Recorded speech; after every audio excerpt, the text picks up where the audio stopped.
Doné un riñón a mi suegro para salvar su vida. Una semana después, mi esposa me pide el divorcio porque ya no le parezco atractivo. Todo empezó así. Llevo 10 años con Mónica. Siempre pensé que éramos el equipo perfecto. Ella es arquitecta, yo soy contador. Nuestra vida era estable, predecible, según yo, feliz. O eso creía hasta que su padre, Ricardo, empezó a enfermarse. Fue algo progresivo. Primero era cansancio, luego hinchazón, hasta que el diagnóstico fue fulminante: insuficiencia renal crónica terminal. Ambos riñones estaban fallando. La familia de Mónica entró en pánico. Su hermano, Sergio, no era compatible. Su madre tenía diabetes, así que estaba descartada. Ver a Mónica llorar todas las noches me estaba rompiendo.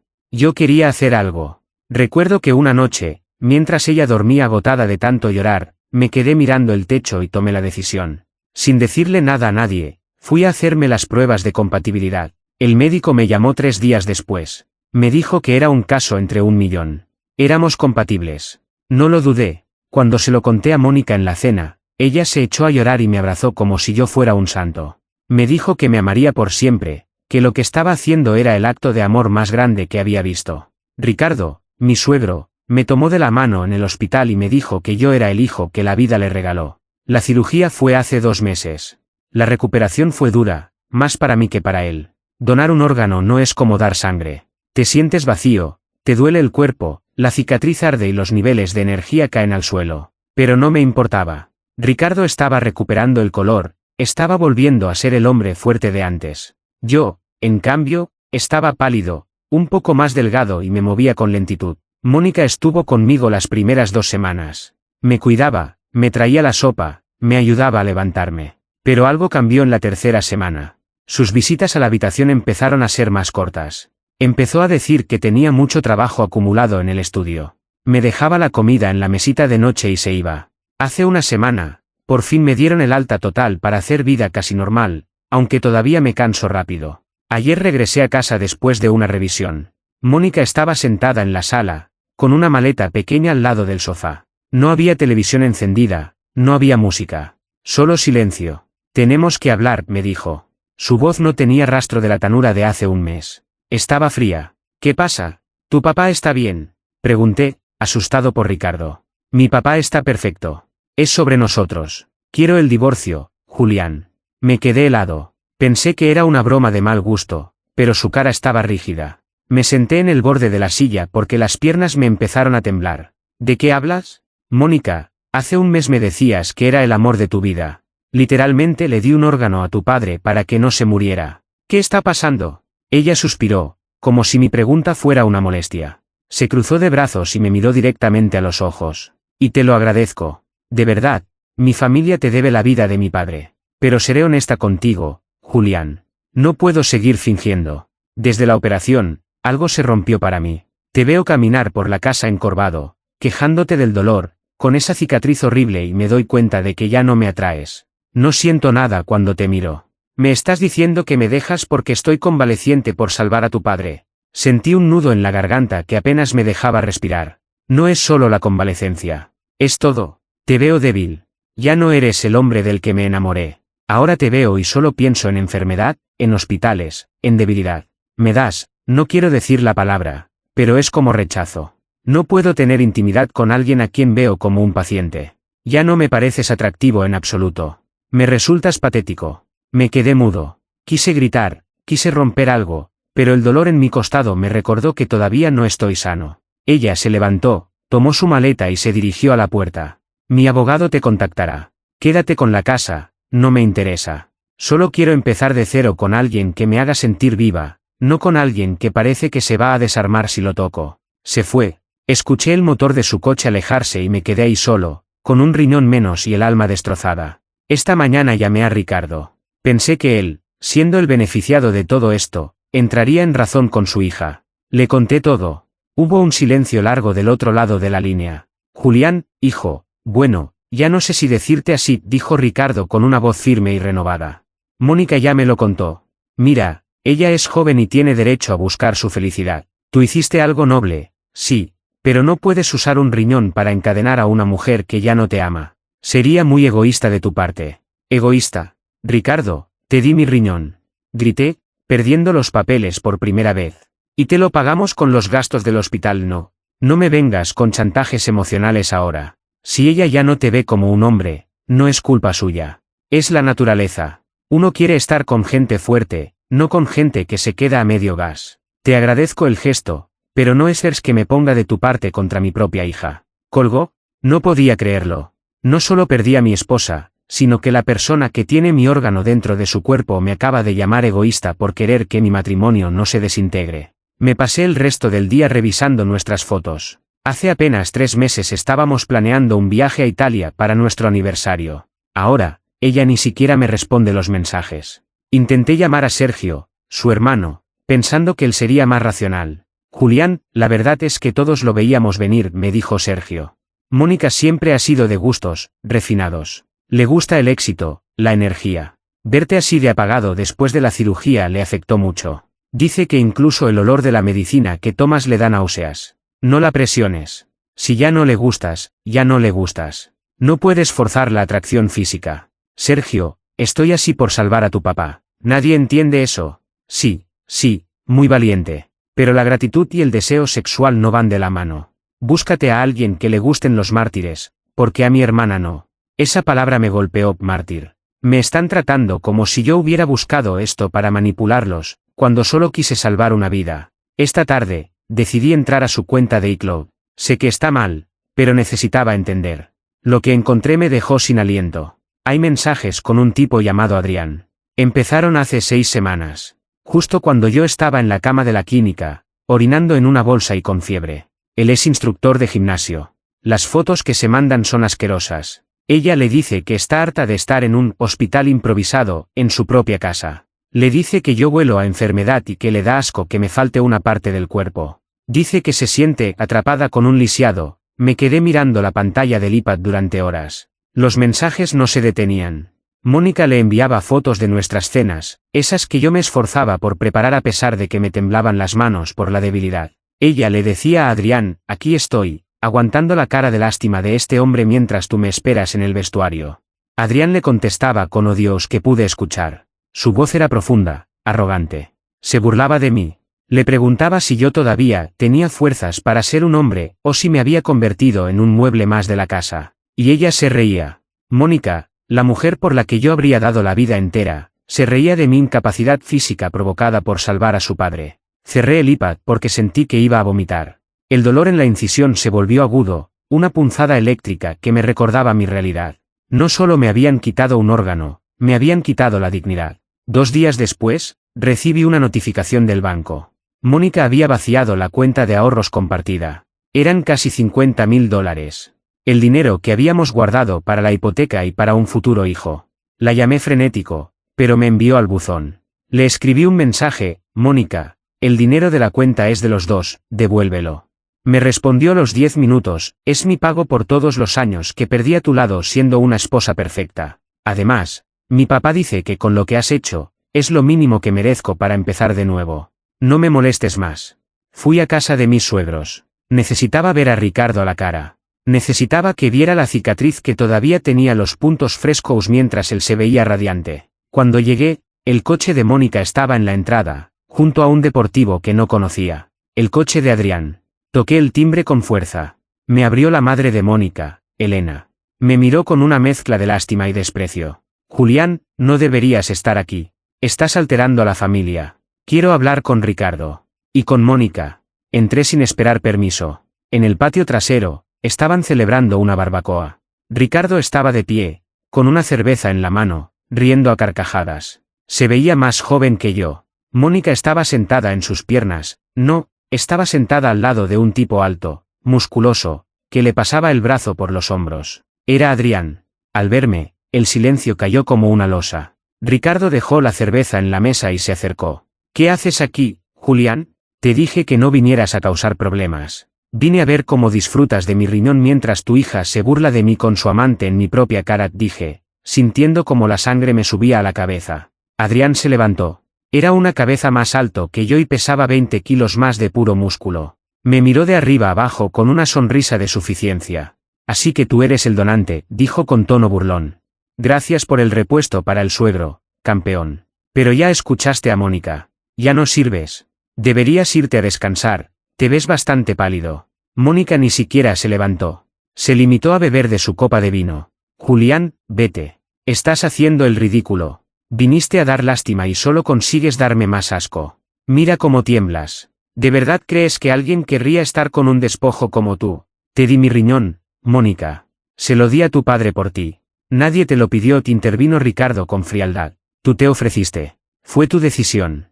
No nos eches en cara tu falta de carácter. Si querías comprar el amor de mi hija con un órgano, te salió mal la jugada. El amor no se compra, y menos con debilidad. Me sentí pequeño. Me sentí como un estúpido que había entregado su salud a cambio de nada. Salí de esa casa mientras escuchaba cómo volvían a reírse a mis espaldas. Esa noche no pude dormir.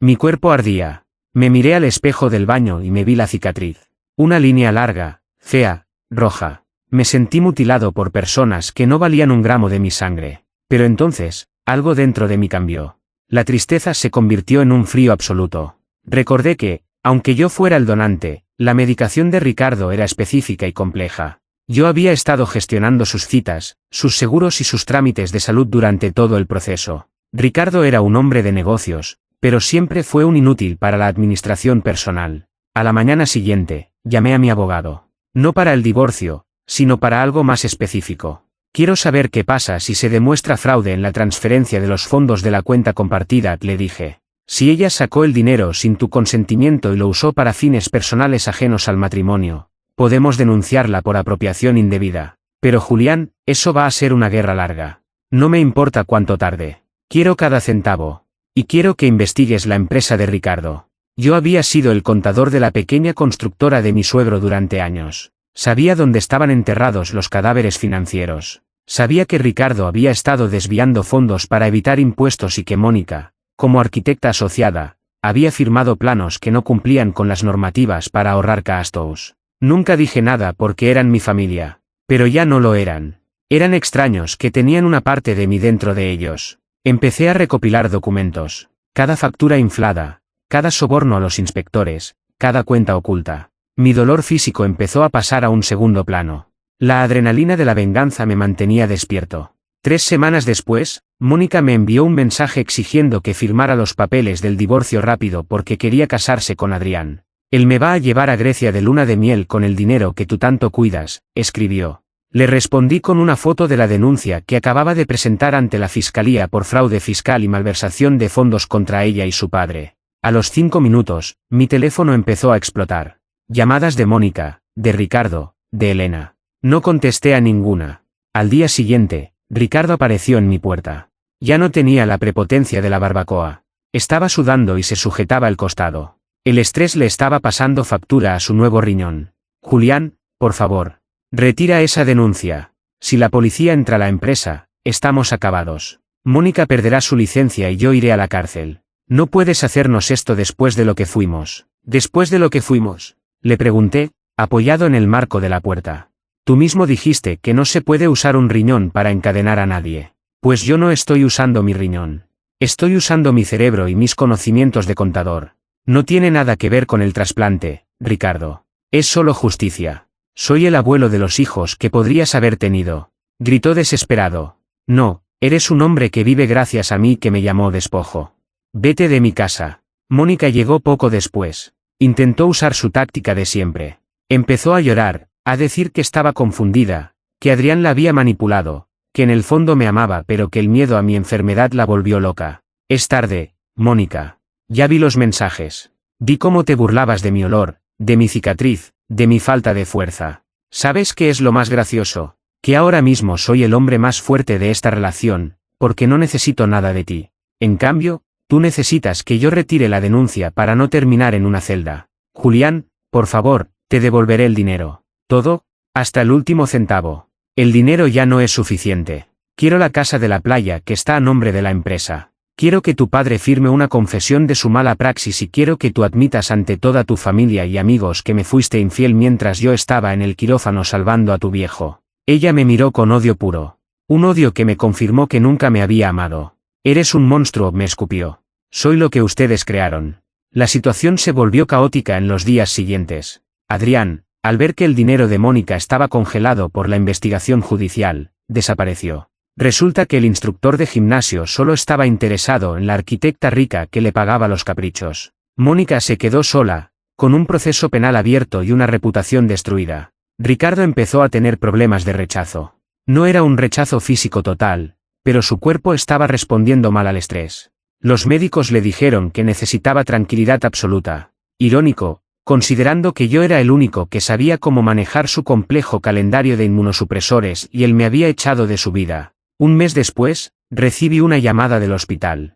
Ricardo estaba ingresado. Elena me suplicaba que fuera, que él quería pedirme perdón antes de una cirugía de emergencia. Llegué al hospital caminando despacio. Todavía sentía un tirón en el costado cuando respiraba hondo, pero mi paso era firme. Nada que ver con el hombre encorvado que ellos habían humillado semanas atrás. Al entrar en la habitación, el olor a desinfectante me golpeó. Ahí estaba Ricardo, rodeado de máquinas, mucho más pequeño de lo que recordaba. Elena estaba en un rincón, con los ojos rojos. Mónica estaba sentada al pie de la cama, con el pelo sucio y la mirada perdida. Ya no llevaba su ropa de diseñador. Al verme, Ricardo intentó incorporarse, pero las enfermeras lo obligaron a recostarse. «¿Viniste?», susurró con una voz que parecía papel seco. «Vine a ver cómo está mi riñón», respondí sin emoción. No me acerqué a la cama. Me quedé junto a la puerta, manteniendo la distancia. «Julián, por favor», te intervino Mónica, levantándose. «Los médicos dicen que el riñón está sufriendo por una crisis hipertensiva severa. Todo por el estrés de las denuncias. Si sigues con esto, lo vas a matar. ¿Es eso lo que quieres? ¿Matar al hombre que salvaste?». La miré fijamente. Me sorprendía lo poco que me afectaba ya su presencia. «Yo no lo estoy matando, Mónica. Sus decisiones lo mataron. Sus fradeis, su soberbia y su falta de ética lo trajeron aquí. Yo solo puse los papeles sobre la mesa. No me cargues con la responsabilidad de su salud otra vez. Ya cumplí con mi cuota de sacrificio». Ricardo hizo una señal para que las mujeres salieran. Elena salió de inmediato, pero Mónica dudó. «Fuera», ordenó Ricardo. Ella me lanzó una última mirada de odio y cerró la puerta. El silencio en la habitación era denso, interrumpido solo por el pitido constante del monitor cardíaco. «Julián, me equivoqué», empezó Ricardo. «Fui un estúpido. Me sentí tan bien con el trasplante que olvidé quién me había dado la oportunidad. Me dejé llevar por el orgullo de mi hija. Ella me decía que tú eras una carga, que nos ibas a dar problemas legales con la empresa por ser tan recto, y le creí». «No, Ricardo. No le creíste por error. Me despreciaste porque en ese momento yo era el débil y tú eras el fuerte. Me viste como un envase vacío después de que sacaron lo que necesitabas. Tienes razón», admitió, y una lágrima le corrió por la mejilla. «Pero mírame ahora. El despojo eres tú», me dijiste. «Y ahora soy yo el que depende de tu clemencia. Por favor, retira los cargos. No por mí, hazlo por la paz de tu propia conciencia. No puedes ser el hombre que da un órgano y luego destruye a la familia». «Ahí es donde te equivocas», le dije, acercándome un par de pasos. «Dar un órgano no me quita el derecho a defenderme de los criminales. Tú y tu hija me robaron mi dinero, mi estabilidad y mi dignidad. Lo que estoy haciendo no es venganza, es liquidación». Me incliné sobre él. Podía ver el miedo en sus ojos. «El riñón que tienes ahí dentro es lo único que nos une. Y quiero que cada vez que sientas una punzada, cada vez que tengas que tomarte una pastilla para que tu cuerpo no me rechace, recuerdes que el hombre al que llamaste patético es el que tiene tu libertad en sus manos». Salí de la habitación sin esperar respuesta. Mónica me interceptó en el pasillo. Me agarró del brazo con fuerza. «Eres un enfermo, Julián. ¿Estás disfrutando esto?». «Disfruto de la claridad, Mónica. Por cierto, tu abogado me llamó. Dice que Adrián ya dio una declaración voluntaria a la policía. Parece que para salvar su propio pellejo, les contó todo sobre las cuentas que tú manejabas en negro. Al final, tu hombre fuerte resultó ser un cobarde». Ella palideció.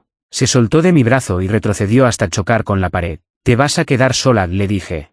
«Sin el dinero que me robaste, sin el gimnasio, sin el amante y muy pronto, sin la licencia de arquitecta. Y lo mejor de todo es que no fue porque yo te hice algo, sino porque tú no pudiste evitar ser quien eres». Pasaron los meses. El divorcio fue un proceso brutal, pero mi abogado hizo un trabajo impecable. Recuperé cada dólar de la cuenta de ahorros, más una compensación por daños y perjuicios. La casa de la playa pasó a mi nombre como parte del acuerdo para no llevar a Ricardo a un juicio oral inmediato que lo habría enviado a prisión preventiva. Ricardo sobrevivió a la crisis, pero su salud nunca volvió a ser la misma. Vive recluido en su casa, con la empresa en quiebra técnica tras las multas millonarias de la fiscalía. Mónica perdió su licencia profesional.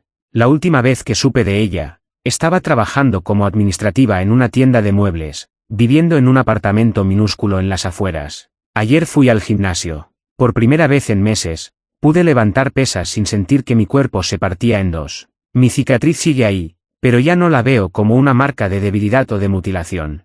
La veo como el precio que pagué para descubrir la verdadera cara de las personas que me rodeaban. Me falta un riñón, es cierto. Pero ahora que mi vida está limpia de parásitos, siento que respiro mucho mejor que cuando tenía los dos. Me detuve frente al espejo del vestuario. Ya no estoy pálido. Mis ojos tienen brillo otra vez. Me puse la camiseta y salí a la calle. El aire estaba fresco y por primera vez en mucho tiempo, no sentía el peso de la gratitud de nadie ni el desprecio de los que no merecían mi sacrificio. Todo empezó con un acto de amor, pero terminó con un acto de justicia. Y sinceramente, la justicia me ha sentado mucho mejor que el amor.